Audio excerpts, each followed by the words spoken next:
ताज्या बातम्यांसाठी ABP माझाला subscribe करा आणि बेल आयकॉन प्रेस करा।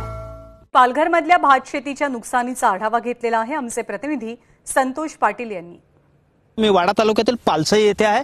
आपण बघतोय की अगदी शेतांमध्ये पाणी आहे, भात जे आहे ते कापून टाकलेलं आहे। अगदी आपण बघाल तर हे भात आहे ते अगदी त्या आड्यांवरती घेऊन आणि आता बाहेर सुकवण्यासाठी नेलं जात आहे। अक्षरशः याच्यामध्ये मजुरी सुद्धा दाम दुप्पट मोजावी लागते। आपण बघतोय भाताची परिस्थिती आहे ही सर्व ठिकाणी ह्या भागामध्ये वाडा, विक्रमगड, जव्हार, मोखाडा, डहाणू, तलासरी, पालघर ह्या सर्व तालुक्यांमध्ये ही परिस्थिती झालेली आहे। आपण बघतोय ह्या शेतकऱ्यांच्या हातामध्ये जे भात आहे ते अक्षरशः त्याला मोठे म्हणजे पुन्हा ते उगवलेलं दिसतंय। आपण बघतोय की हे जे हे आड्यावरती भात नेलं जातंय।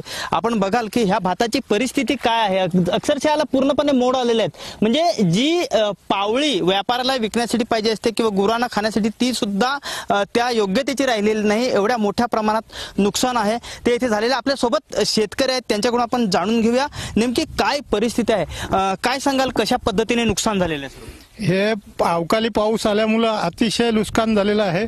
अजिबात कुठलंही पीक आमच्या हातात येण्यासारखं राहिलेलं नाही। कोरोनाच्या काळामध्ये आमचा अगोदरच रोजगार बुडलेला होता, परंतु आता हे भात पीक सुद्धा गेलंय, त्याच्यामुळे आमच्या हाती काही नाही, मजुरीही वसूल होणार नाही। समोर बघा 80-90% नुकसान झालेलंच आहे। याच्यातून निघेल 10% ते मजुरीला द्यायला लागेल, मजूरकरांना द्यावंच लागेल ना। काय मागणी आहे? कृषी विभाग वगैरे कोणी पाहणी करण्यासाठी आलं? आजपर्यंत कोणीही पाहणी करायला आलेलं नाही। कृषी विभाग नाही, सोसायटीला कुठून वरून कोणती ऑर्डर आलेली नाही।